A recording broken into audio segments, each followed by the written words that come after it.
Okay, we're back live from FutureBuilt and with Steve. Thanks for joining us, Steve. Thank you very much. What is the Steve Hamby 30,000-foot elevator pitch? Well, my name is Steve Hamby. I am an advisor to FutureBuilt. I'm also the co-chair of the Connects FM Technology Council, and I'm currently the director of retail strategies for Carrier Bound. Great.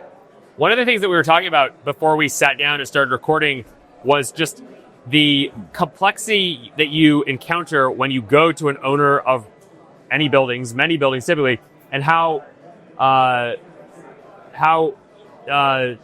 hardware is just all over the place. You have different products, you have different ages, vintages, versions.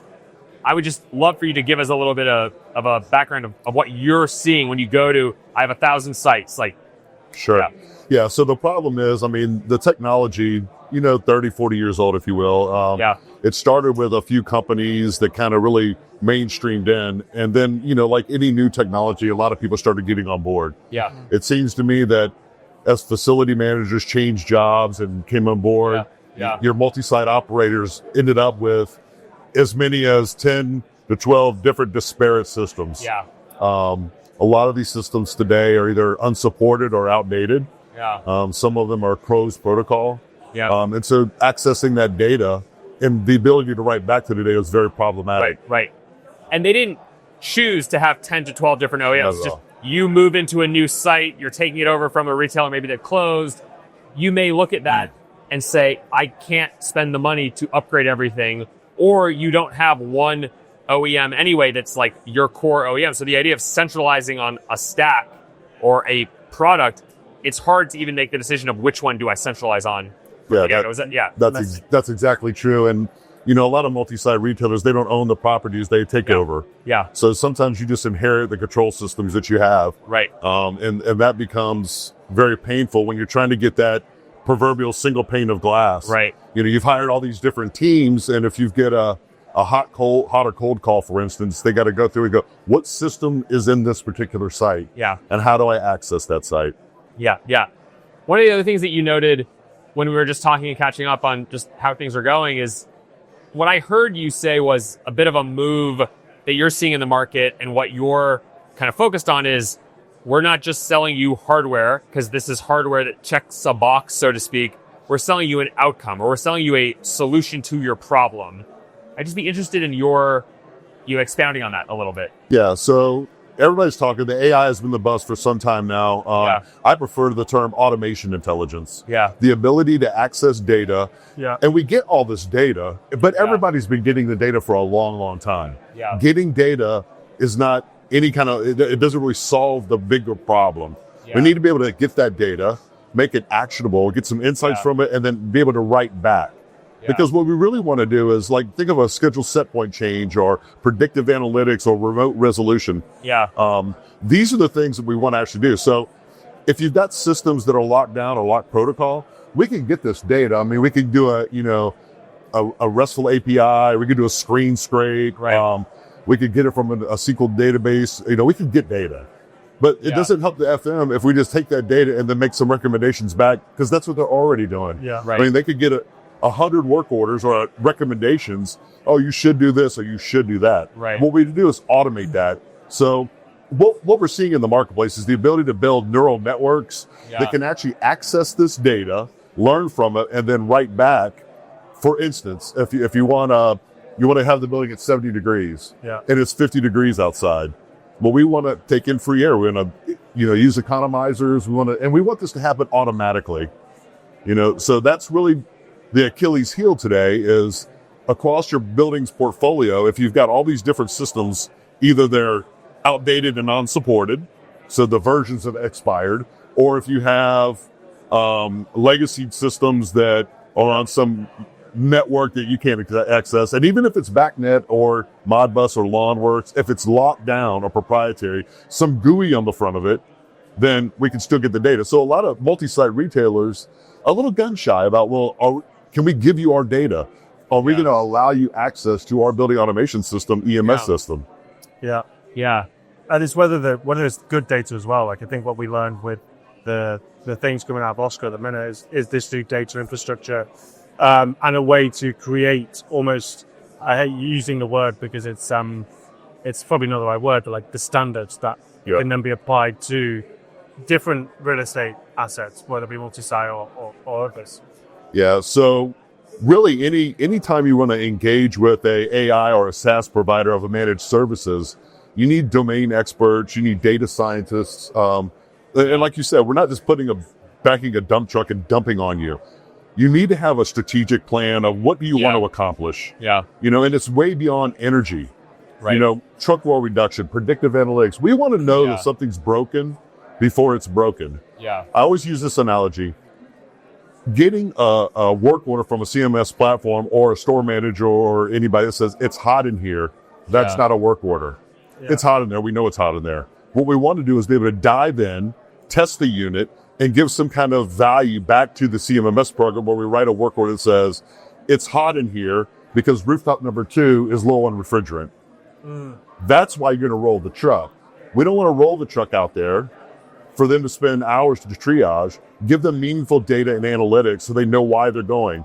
This eliminates a truck roll, which improves ESG and sustainability objectives, while maintaining the ultimate goal of protecting the environment for your employees and your customers.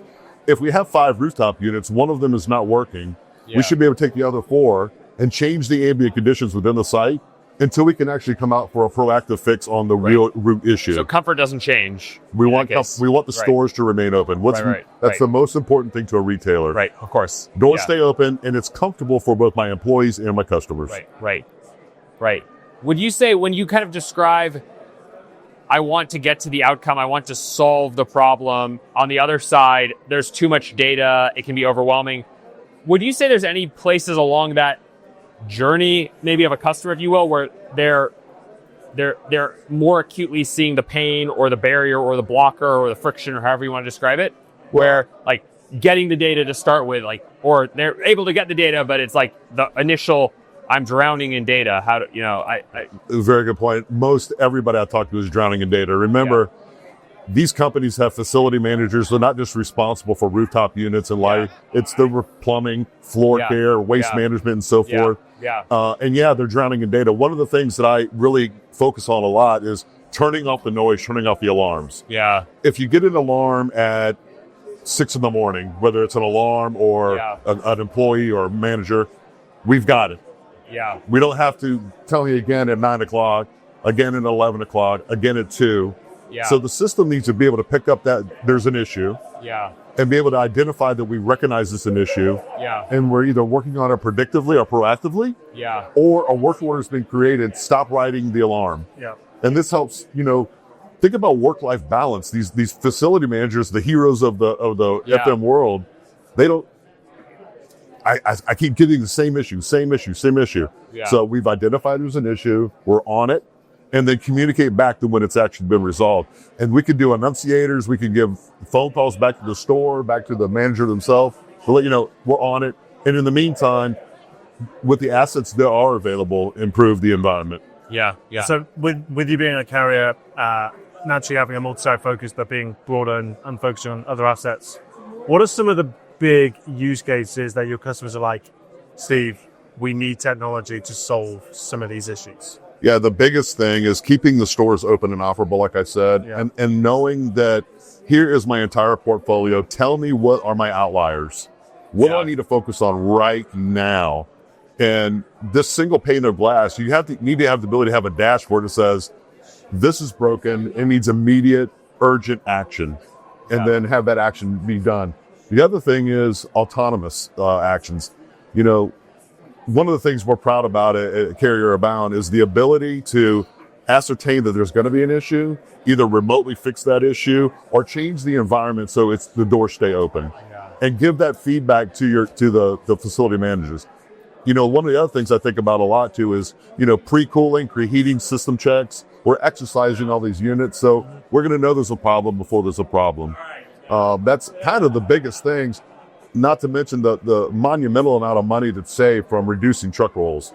If you can reduce truck rolls, not only are you saving and putting money back to the bottom line, but you're also protecting the planet that we all care so much about, Well, and I think kind of small reasons as well, as you probably getting technicians less frustrated about going to a job site and then having to drive away. Well, true. I mean, the ability to have a technician know why he's going there in the first place and then help him while he's on site. You may have had a condition where, let's say Carrollton, Texas, it was 110 degrees. The rooftop unit wasn't able to make up air. But by the time the technician's actually dispatched, it's 80 degrees and it's running fine. It may have been low on refrigerant, but he can't see a problem because it's calling for cooling and it's making air. Yeah. We can actually help him to recreate the condition that it was on 110.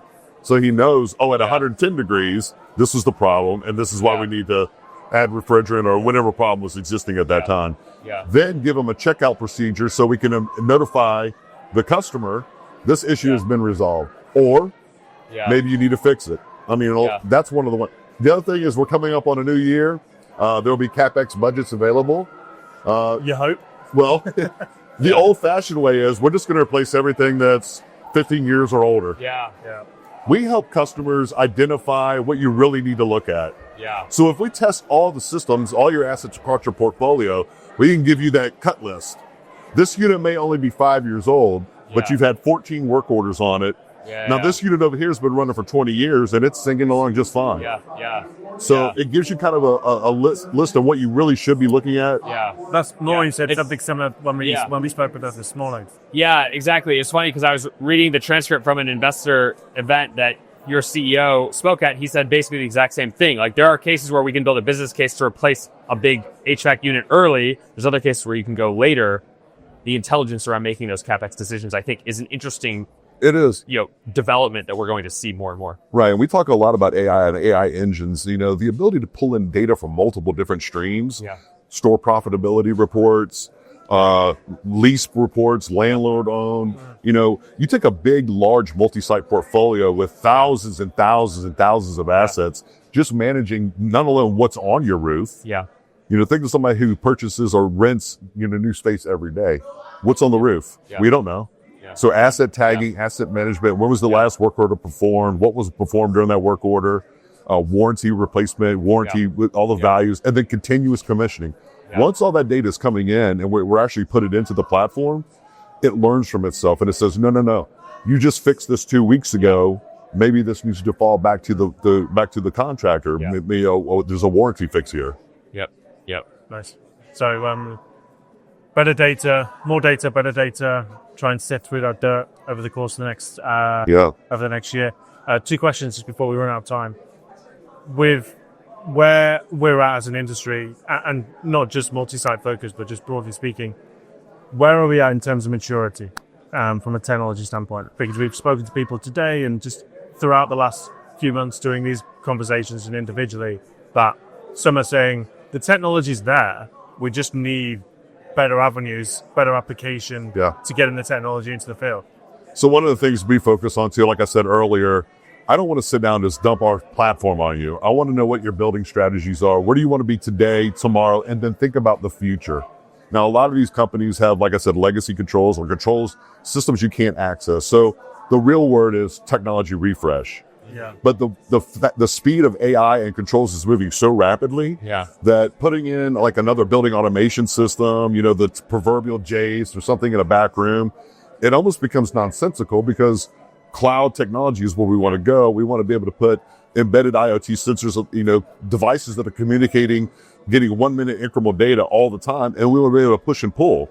Now, these cloud technologies are what is really going to lead the future as they become more autonomous and start giving more prediction. What I tell a lot of my customers, what we've been very successful in doing is building a bottom line commercial case right from the front, ROI, immediate ROI, so you can have those monies for a tech refresh. It's unpalatable for a multi-site retailer to come in and say, okay, it's going to cost you $60 million to replace your entire infrastructure. They've done it in the past, with either POS systems or I even use the analogy of like iPhones. Everybody gets an iPhone now, and I'm an old guy, so I remember getting a beeper, then like a BlackBerry. Technology enhancements are there, but it's got to have a good business case. Agreed. Well, Steve, that's all we've got time for today. Okay, thank you so much. Thanks for having me. Steve. Appreciate it. Thanks for joining. Thanks, Steve. Thank you.